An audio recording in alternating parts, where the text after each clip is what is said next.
Olá, pessoal, tudo bem com vocês? No vídeo de hoje a gente vai falar um pouquinho sobre a terapia cognitivo-comportamental, a famosa TCC, como a gente abrevia, e o que ela tem a nos ensinar sobre os nossos pensamentos e a forma como a gente se relaciona com eles. Então, se você nunca ouviu falar nessa abordagem, ela é hoje simplesmente a abordagem de primeira escolha com maior acúmulo de evidências científicas para a maioria dos transtornos mentais, das demandas, das queixas que a gente recebe na clínica psicológica nos dias atuais. Então, só por aí você já deve imaginar o quanto que ela tem a nos ensinar. Mas no vídeo de hoje a gente vai falar especificamente sobre o modelo cognitivo e o que ele tem a nos dizer, a nos ensinar sobre a forma como os nossos pensamentos influenciam na forma como a gente se sente e na forma como a gente se comporta nas situações. Então, se você quer aprender a lidar melhor, de forma mais funcional com os seus pensamentos e ter mais qualidade de vida, vem comigo que no vídeo de hoje com certeza você vai aprender muito sobre isso. Bom, pessoal, como eu falei, a ideia no vídeo de hoje é que vocês possam entender na prática o modelo cognitivo. Então, hoje vocês vão entender a teoria por trás da terapia cognitivo-comportamental, mas de uma forma prática que possa ser aplicável e você já possa começar a utilizar hoje mesmo na sua vida. Então, vamos começar falando um pouquinho do surgimento da TCC, de onde ela vem, como é que ela surgiu, porque isso também ajuda a gente a entender a formulação, né, dessa base teórica, ok?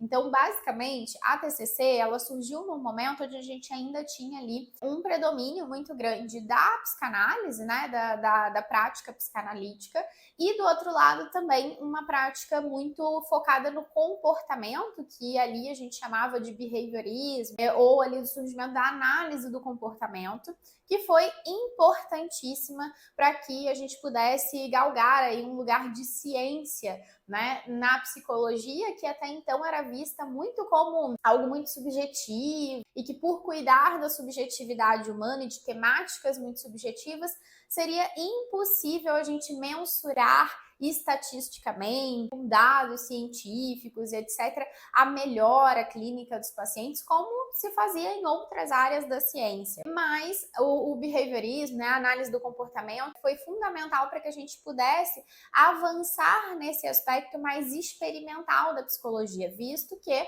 o comportamento é algo diretamente observável, né? Então a gente conseguia ali quantificar o aumento e a diminuição da expressão dos comportamentos, por exemplo. Essa fase da psicologia foi muito importante para que a gente pudesse avançar assim nesse contexto de colocar a psicologia no rol da ciência, certo? A partir disso, a gente veio aí para uma nova fase, o surgimento de uma nova teoria que se deu em seguida, que foi a terapia cognitivo-comportamental. Então percebam que o comportamental do nome da abordagem já mostra para gente que foi mantido aquele aspecto comportamental que a gente já vinha estudando antes por outros teóricos e etc.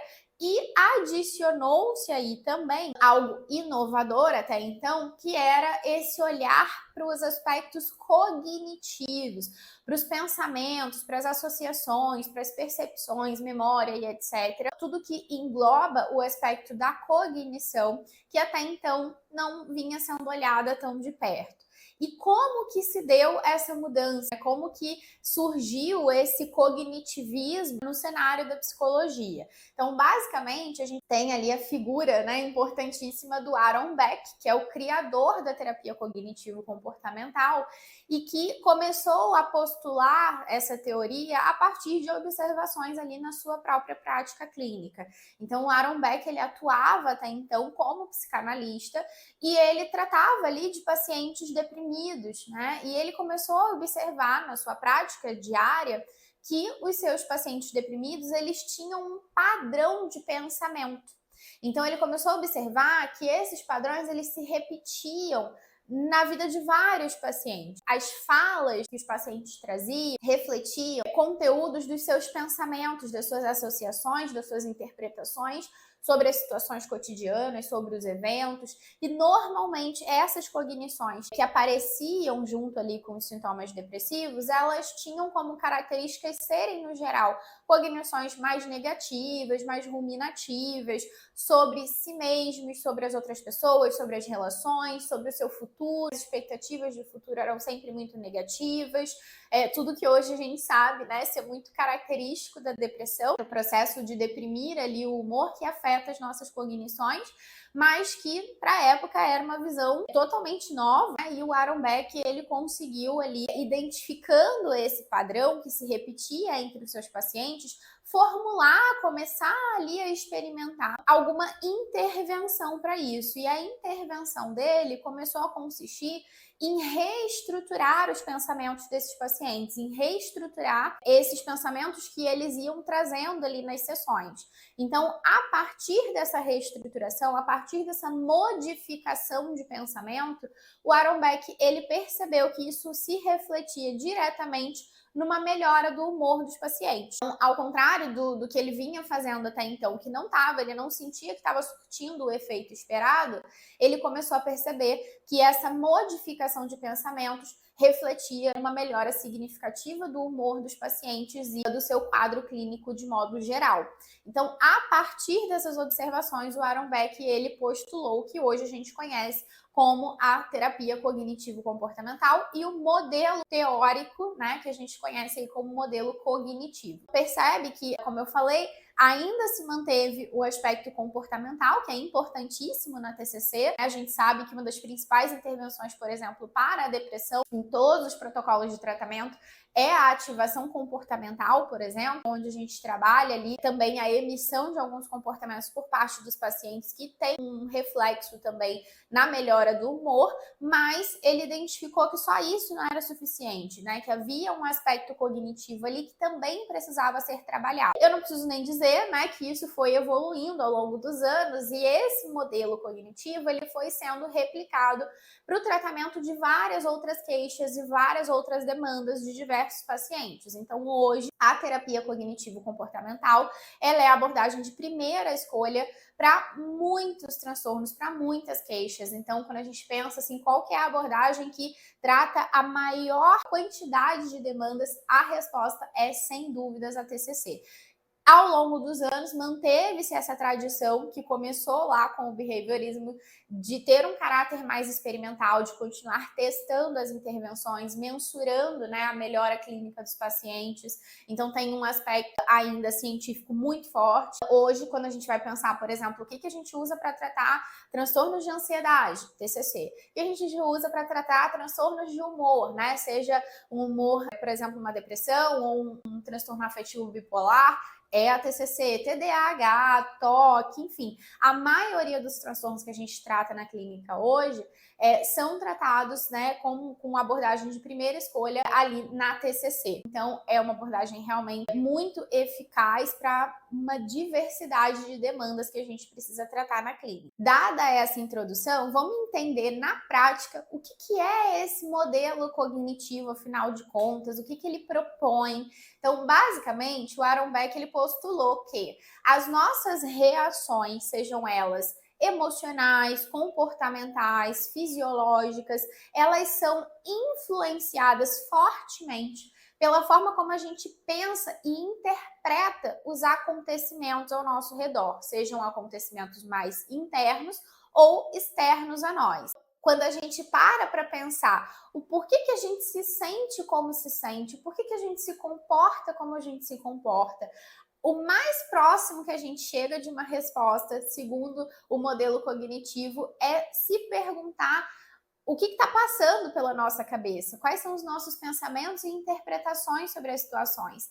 Então, basicamente, a resposta para aquilo que a gente está sentindo, para a forma como a gente está se comportando no nosso dia a dia, ao longo da nossa vida, etc., normalmente está no olhar minucioso, né, e cuidadoso para os nossos pensamentos, para aquilo que a gente pensa e interpreta sobre as situações. Então, basicamente, o que o modelo cognitivo ensina pra gente é que não é a situação em si, o acontecimento em si, que afeta, né, e determina como a gente se sente e como a gente se comporta. Na verdade, é o que a gente pensa, o que a gente interpreta sobre essas situações e sobre esses acontecimentos que realmente tem um efeito mais direto ali no nosso comportamento, nas nossas emoções, nas nossas reações fisiológicas, por exemplo. Provavelmente você já teve contato com essa ideia aí por outros meios, de outras formas. Hoje a gente já entende muito claramente que a forma como eu penso nas situações, como eu interpreto, como eu as encaro cognitivamente,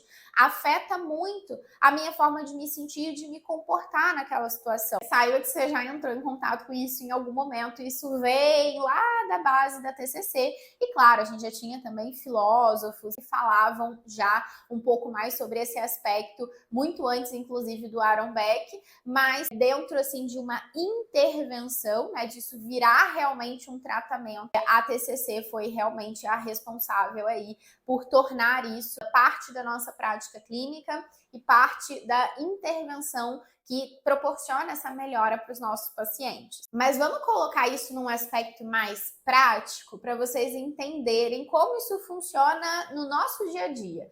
Então, pensa o seguinte, se a gente pudesse esquematizar essa ideia, a gente diria que normalmente a gente tem uma situação ou um evento ativador, como a gente chama, que muitas pessoas popularmente chamam de gatilho, e a partir dessa situação, desse acontecimento, isso dispara na gente uma série de pensamentos e interpretações.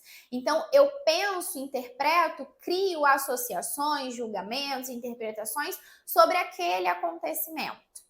E esses pensamentos, essas interpretações, elas desencadeiam em mim uma série de emoções, uma série de reações fisiológicas e elas influenciam também na minha reação comportamental. Então, o comportamento que eu vou emitir naquela situação, normalmente, ele está muito influenciado pela forma como eu pensei e interpretei essa situação. Vamos dar exemplos mais práticos, ok? Pensa comigo na seguinte situação.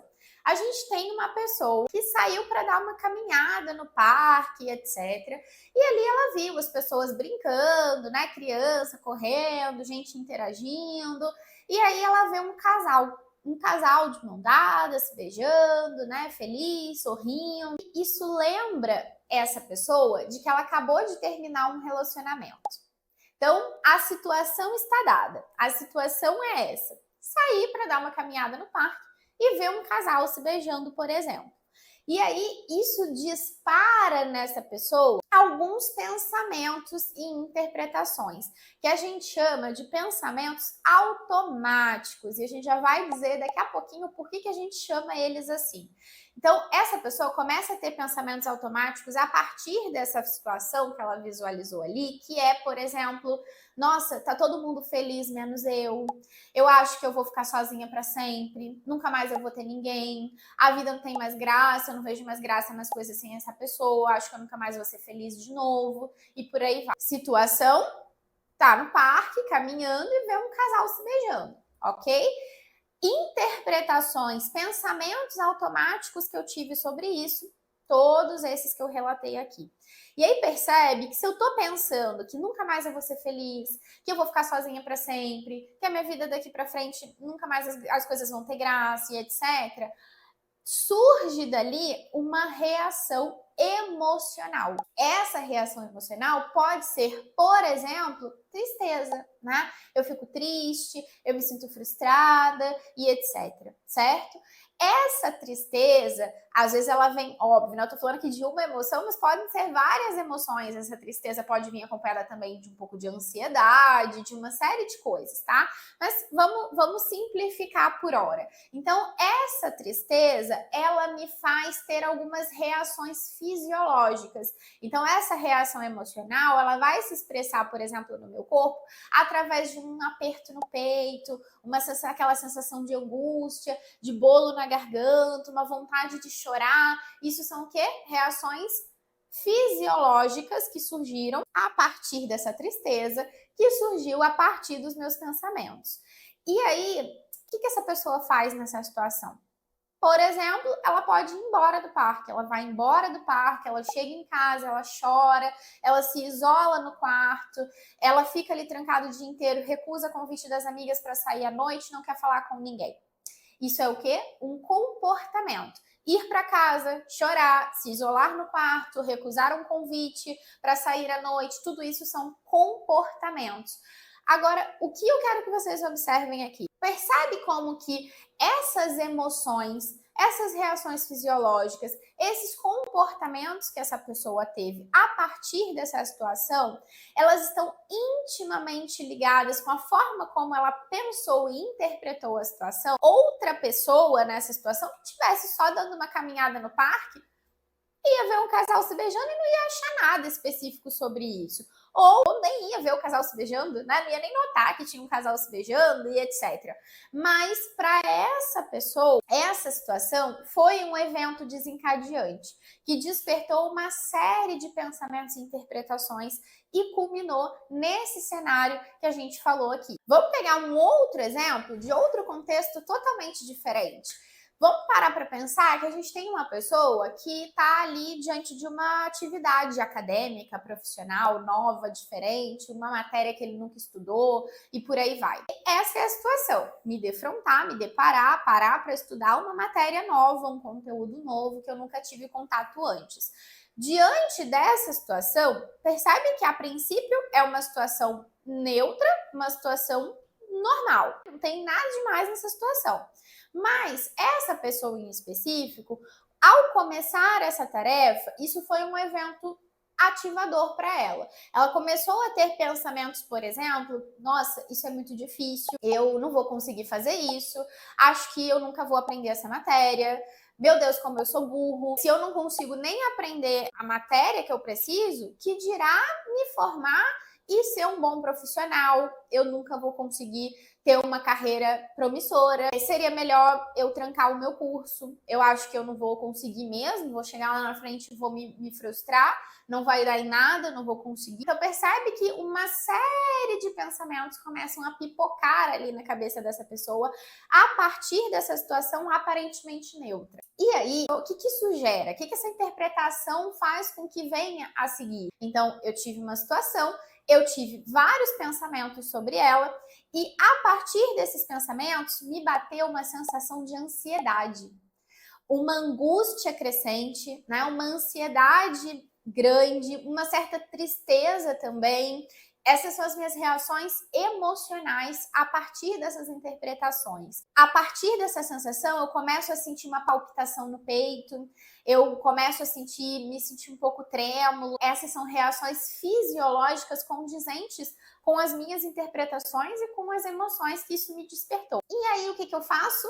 Eu saio dessa situação. Eu interrompo aquele momento de estudo e eu vou para a sala ver televisão, mexer nas redes sociais, fazer qualquer outra coisa. Isso é o quê? Um comportamento, né? Uma reação comportamental em resposta às associações que eu fiz, às interpretações que eu tive naquela situação de estudar um conteúdo novo. E aí eu passo os próximos dias, várias semanas, dias, etc., postergando aquela atividade. Eu começo a evitar aquela tarefa, evitar pegar de novo naquele conteúdo, naquela matéria, a famosa procrastinação. Isso também é um comportamento que pode estar ligado àquelas interpretações, àqueles pensamentos extremamente negativos que eu tive naquela situação. E em casos extremos, essa pessoa pode até mesmo trancar de fato o curso. Se essa pessoa começa de fato a acreditar totalmente, 100% naquilo que ela estava pensando, ela pode acabar realmente tendo o comportamento de trancar o curso e sair ali daquela faculdade, daquela pós-graduação, seja lá o que for. Então, o que eu quero que principalmente vocês observem aqui nesses exemplos que a gente deu?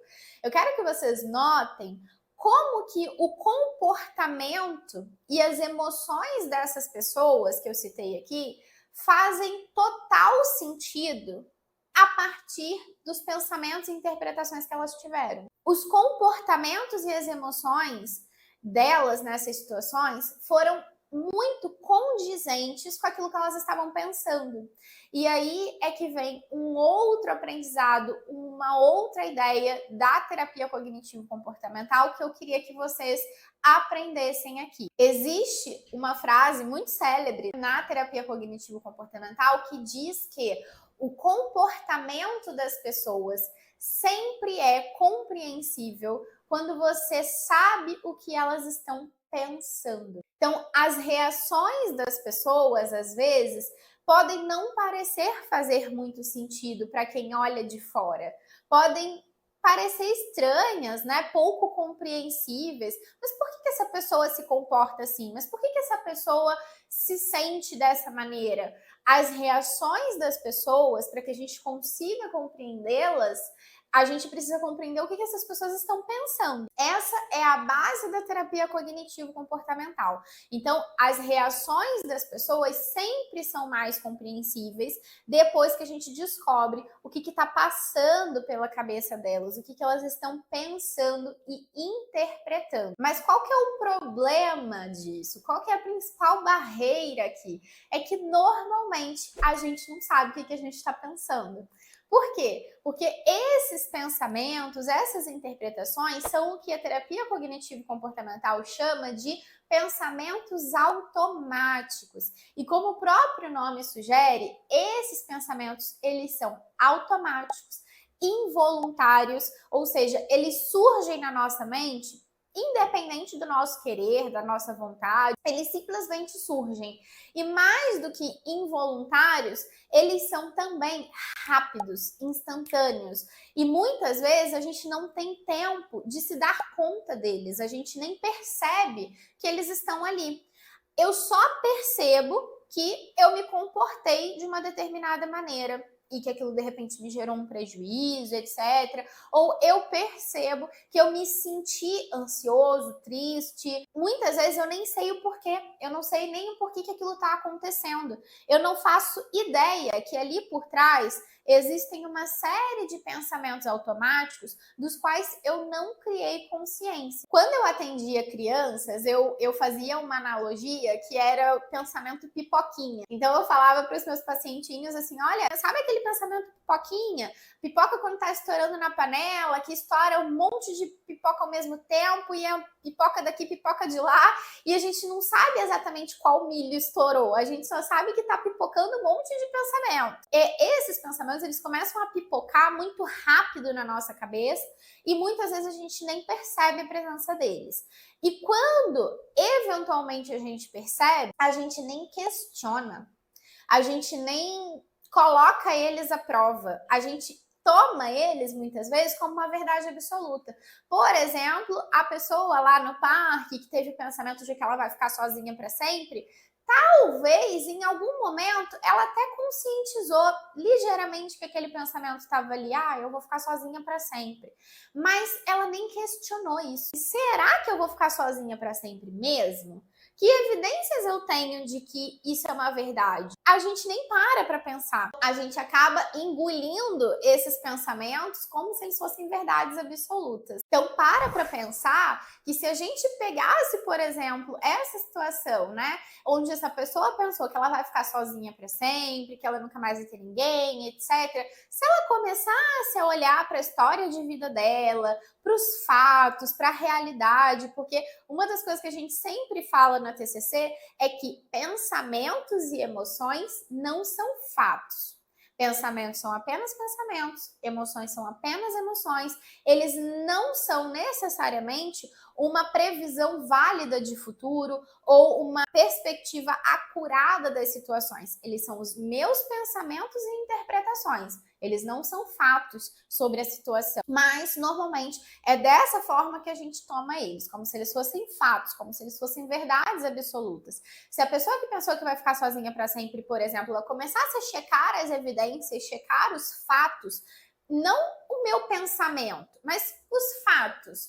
O meu pensamento é de que eu vou ficar sozinha para sempre, mas, bom, eu já terminei outros relacionamentos antes. E eu também fiquei triste. Eu também achei que, de repente, eu não ia namorar mais ninguém. Naquele momento foi difícil. Mas depois eu namorei, né? Namorei ciclano, namorei beltrano, né? Um não deu certo por isso, outro não deu certo por aquilo. Mas fato é que eu tive outras pessoas interessadas em mim. Depois de um tempo desse término, eu comecei a ver prazer nas coisas de novo. Eu comecei a achar graça na vida e nas coisas de novo, reaprendi como fazer determinadas atividades sozinha, sem necessariamente ter um namorado, uma namorada do meu lado e etc. Mas normalmente nessa hora a gente não faz muito isso. A gente não se questiona, por exemplo, se, bom, eu ficar trancada sozinha em casa, recusar o convite das minhas amigas para sair. Esse isolamento tende a me deixar melhor ou pior? Tende a me fazer lembrar do prazer de fazer as coisas novamente, como era fazer determinadas coisas sem essa pessoa, que também podia ser gostoso, que também podia ser legal. Isso vai demorar mais ou menos se eu me isolar. Então a gente deixa de considerar aí uma série de coisas que a gente precisaria questionar e pôr à prova. O exemplo da pessoa que ali deixou, postergou, começou a pensar em trancar o curso porque teve dificuldade numa tarefa nova. Talvez se essa pessoa fosse olhar para a sua trajetória de vida, ela visse que, bom, eu já tive dificuldade com muitas coisas antes. Talvez muitas coisas que eu faço hoje um dia foram extremamente difíceis, mas depois se tornaram mais fáceis. Hoje eu já nem lembro que um dia eu tive dificuldade para fazê-la. Estar diante de uma tarefa nova, estar diante de uma tarefa desafiadora é desconfortável para qualquer pessoa. Não quer dizer que eu não vá aprender. Uma série de coisas que a gente desconsidera sobre as situações e a gente vai só engolindo aqueles pensamentos. Mas a boa notícia é, existem técnicas diversas que a gente usa na terapia cognitivo-comportamental para reestruturar pensamentos, para te ajudar a romper desse processo, a romper essa lógica vigente e começar a se relacionar de uma forma diferente com seus pensamentos.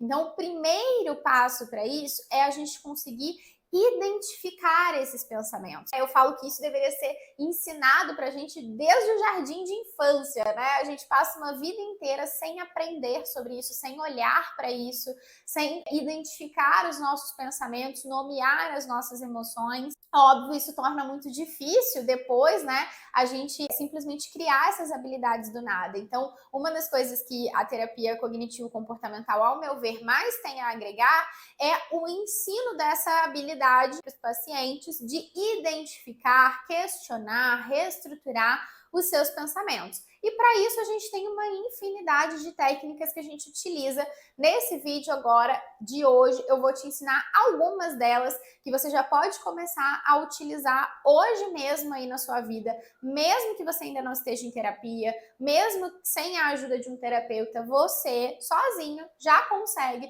começar a praticar isso na sua vida hoje mesmo. Então vamos lá, minha primeira dica, e essa dica, gente, é dica de ouro, tá? É assim, um pulo do gato. Comece identificando as emoções e não os pensamentos.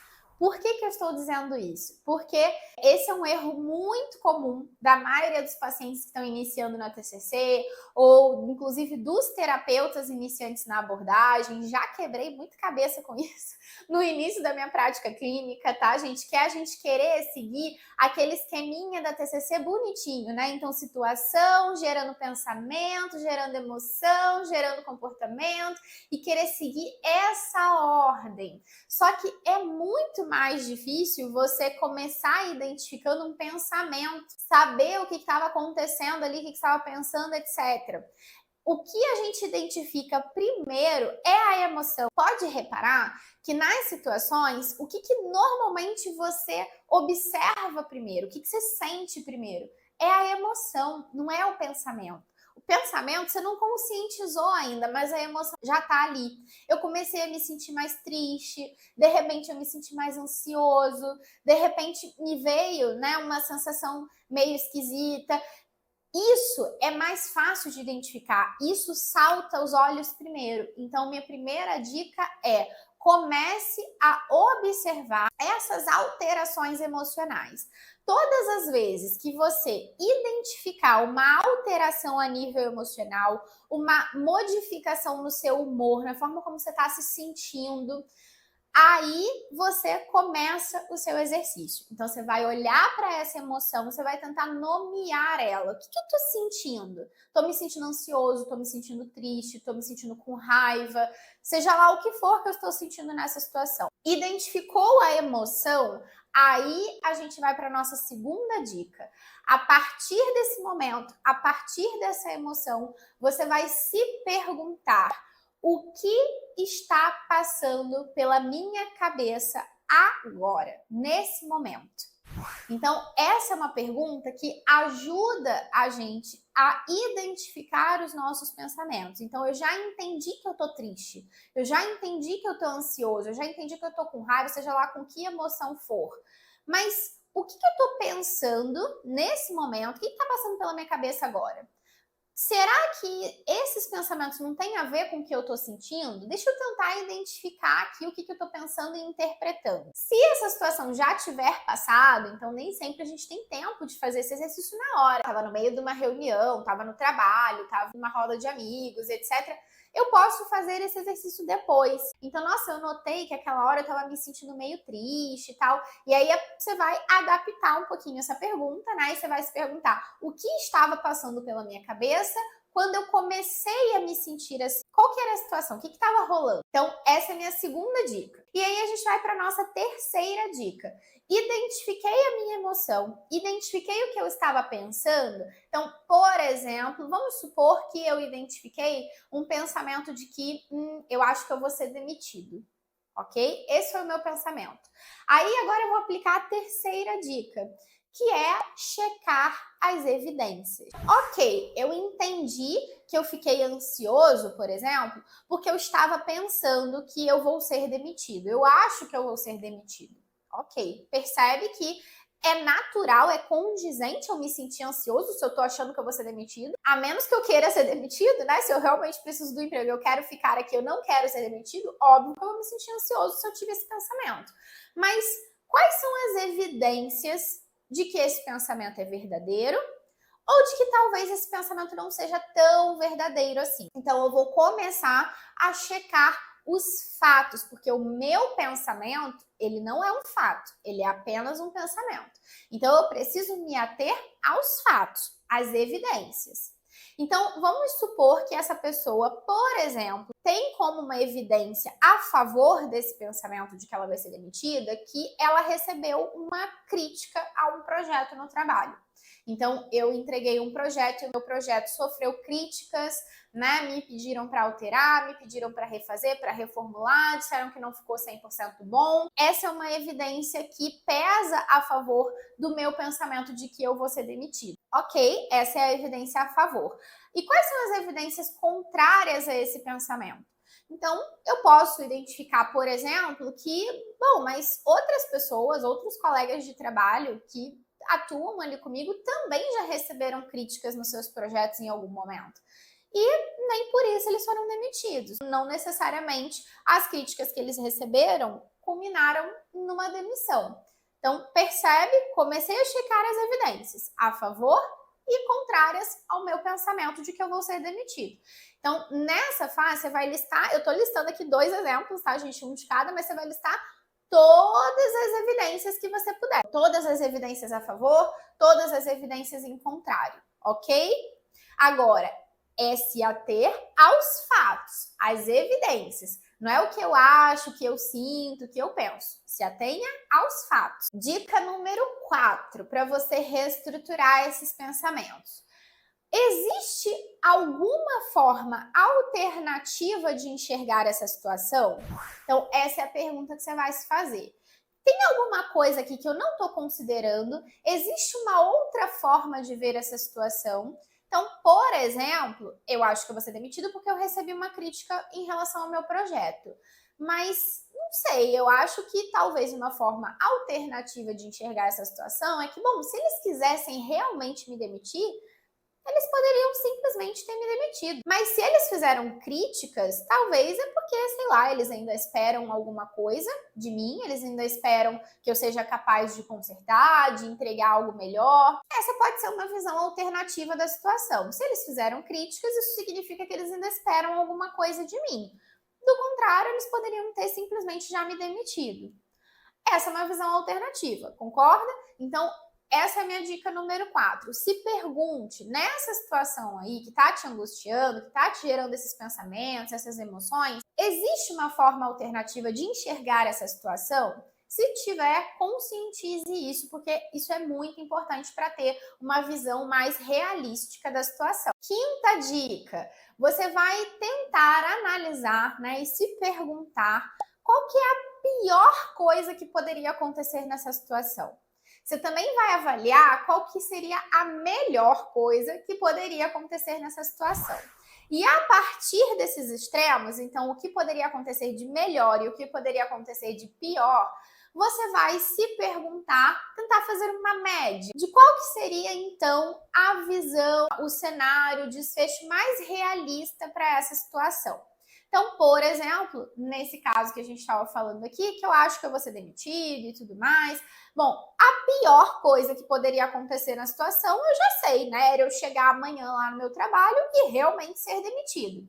A melhor coisa, bom, sei lá, se eu chegasse amanhã no trabalho e fosse promovido, tivesse um aumento de salário, uma gratificação, melhor cenário possível. Provavelmente nenhum dos dois vai acontecer, né? Eu posso até não ser demitido, mas provavelmente também não vou ser promovido. Dentro desses extremos, qual que seria a expectativa realística para essa situação?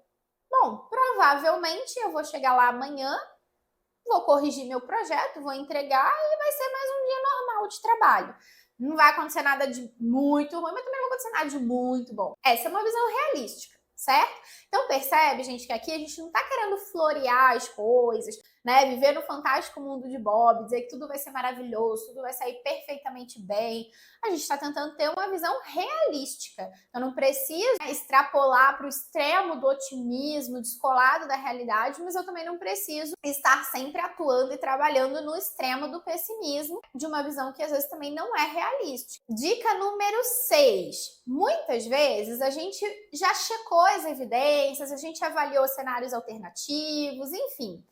Mas a gente ainda está resistente. A gente ainda quer acreditar naquele pensamento antigo. Porque a gente acha que é mais seguro, né? Se preparar para o pior e etc. Então, a minha dica número 6 é você se perguntar qual que é o efeito de você acreditar nesse pensamento mais negativo. E qual que seria o efeito de você acreditar nesse pensamento reestruturado, nesse pensamento realístico que você apurou e considerou todos os fatos.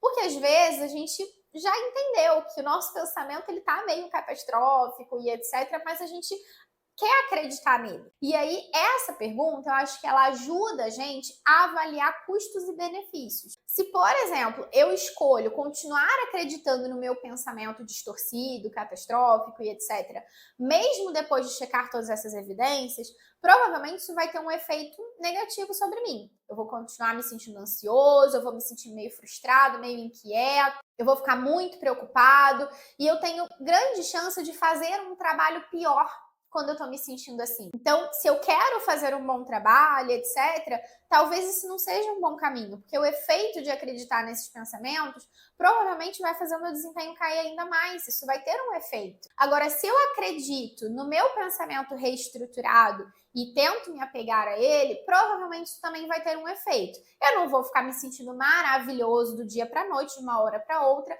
mas provavelmente eu vou me sentir um pouco mais tranquilo, um pouco mais otimista em relação à situação e provavelmente isso vai me ajudar a fazer um trabalho melhor. Minha 7ª dica para você aqui é você se fazer a seguinte pergunta: o que eu diria para um familiar ou para um amigo que eu amo se ele estivesse nessa situação? Se ele estivesse pensando isso que eu estou pensando? Essa é uma pergunta interessante, é um exercício muito bacana da gente fazer, porque normalmente a gente consegue ter uma visão mais realística da situação das outras pessoas. A gente também consegue ter mais compaixão pelo outro do que autocompaixão pela gente, muitas vezes. Então, essa é uma pergunta interessante para exercitar um olhar de fora da situação. Então, se eu tivesse um amigo ou um familiar nessa situação que a gente está usando como exemplo, provavelmente eu diria, olha, mas tu sempre fez um bom trabalho, né? Assim, ter uma crítica no teu projeto não é motivo suficiente para ser demitido. Então, assim, quando eu consigo falar comigo mesmo, trazer para mim mesmo argumentos que eu levaria para outras pessoas que eu amo e que eu consigo ter mais compaixão no geral, ser mais flexível, muitas vezes isso também me ajuda a reestruturar esses pensamentos. E por fim, a minha 8ª dica é você se perguntar, a partir de tudo isso, de todas essas evidências, de todos esses fatos, de tudo isso que você levou em consideração anteriormente, você vai se perguntar, bom, então, considerando tudo isso, qual que seria o comportamento mais efetivo de ser emitido nessa situação? Que comportamento eu devo ter nela? Então, por exemplo, nessa situação que a gente está usando aqui, você vai provavelmente identificar que, bom, a coisa mais funcional a se fazer é eu ir amanhã para o trabalho, chegar lá, refazer o meu projeto, apresentar ele de novo, dar o meu melhor ali para conseguir entregar um bom trabalho. Ao invés, por exemplo, de faltar o trabalho, né, porque eu tô com medo de ser demitido, ou ficar mais reativo, qualquer coisa que os meus colegas de trabalho, que o meu chefe, etc., fale, eu já fico mais reativo, eu quero me proteger, eu quero me defender. De um modo geral, encarar essa situação de forma mais construtiva tem muito mais chance de me ajudar a manter o meu emprego do que se eu começar a ter outros comportamentos mais disfuncionais. Só que se a gente não questiona os nossos pensamentos, se a gente não identifica o que está acontecendo, muitas vezes a gente pode ter comportamentos disfuncionais na situação sem perceber, sem criar consciência disso. Então, esse é o último ponto aqui para a gente fechar. Você vai se questionar diante de tudo isso que você já identificou, qual que seria o comportamento apropriado, funcional para aquela situação, levando em consideração tudo isso que a gente falou aqui. Bom, pessoal, por último, dica bônus, né? Que eu sempre gosto de dar para as pessoas, existe um aplicativo de celular que ajuda a gente a identificar pensamentos automáticos e emoções, as situações, os nossos comportamentos, etc. Esse aplicativo se chama Cogni. Não é merchan, tá, gente? Não é público, não tô ganhando nada aqui para indicar esse aplicativo. Pelo contrário, eu é que pago eles para poder usar com o meu paciente, né? Então, no geral, esse aplicativo ele é muito legal porque ele é gratuito para os pacientes. A gente, enquanto terapeuta, às vezes paga ali uma taxa para você poder receber os RPDs dos seus pacientes, né? RPD é Registro de Pensamento Disfuncional, que é basicamente esse processo de identificar esses pensamentos que a gente falou aqui hoje. E esse aplicativo ele é legal porque ele já começa, por exemplo, te perguntando as suas emoções, aquilo que a gente falou aqui, que torna muito mais fácil de você começar a identificar a situação através das emoções. Ele já te dá uma lista imensa de possíveis emoções de acordo com aquele estado emocional que você marcou ali. Ele já te faz essas perguntas de forma intuitiva, de o que estava passando pela tua cabeça quando você começou a se sentir assim. Qual foi a situação que disparou isso, né? O que você fez nessa situação? Então, ele é bem intuitivo, eu gosto muito desse aplicativo. E o legal dele é que se você faz terapia, né? Se o seu terapeuta também trabalha com a terapia cognitivo-comportamental, tá familiarizado com esse modelo, e ele tem uma conta no Cogni, você pode, né, pegar ali o código do seu terapeuta e os seus RPDs, os seus registros já chegam direto para o seu terapeuta. Então, existe uma versão gratuita, que se eu não me engano dá direito até 2 pacientes, e existe a versão paga que você coloca ali um monte de paciente. Então, é muito legal porque eu abro lá, né, por exemplo, enquanto terapeuta, um painel clínico e eu clico no nome do meu paciente, já aparece ali todas as alterações emocionais em forma de gráfico, as emoções mais predominantes daquele paciente e as situações, e aí eu já chego na sessão, por exemplo, sabendo o que aconteceu na semana daquele paciente. Então, como eu falei, não tô ganhando nada para indicar, mas acho que é um bom aplicativo para vocês começarem a fazer isso aí. Ele não vai te ajudar a reestruturar os pensamentos. Então, você pode usar essas perguntas que a gente utilizou aqui para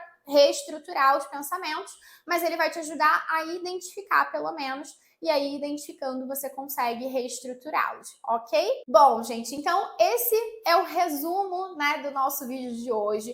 O que eu queria que vocês levassem daqui é que quando a gente pensa assim, né, olha para uma situação e às vezes olha e vê que Bom, fulano e ciclano podem reagir de formas completamente diferentes. A situação, às vezes, é a mesma, mas as pessoas reagem e se sentem, se comportam de formas completamente diferentes, às vezes, diante da mesma situação. E por que que isso acontece? Porque as interpretações, os pensamentos dessas pessoas nessas situações podem ter sido totalmente diferentes. Agora, Pia, por que será que as pessoas têm pensamentos e interpretações diferentes sobre as situações, né? O que faz com que uma pessoa pense e interprete de um jeito e outra pessoa pense e interprete de outro? O que faz com que uma situação seja ativadora para uma pessoa e para outra não? Essa é uma boa pergunta e a TCC também tem uma resposta para isso. A resposta para essa pergunta é: essas pessoas têm crenças diferentes. E aí entra uma outra máxima da TCC que é: os pensamentos automáticos das pessoas sempre são mais compreensíveis depois que a gente conhece as suas crenças. Mas isso é assunto para um outro vídeo. Então, se você tem interesse em continuar aprendendo sobre a TCC, não deixe de se inscrever aqui nesse canal, já ativa esse sininho, me conta o que você achou sobre esse vídeo, compartilha ele com todo mundo que você achar útil e fique atento aos próximos vídeos aqui do canal para não perder nada que possa te interessar, tá bom? Um beijo e até o próximo vídeo.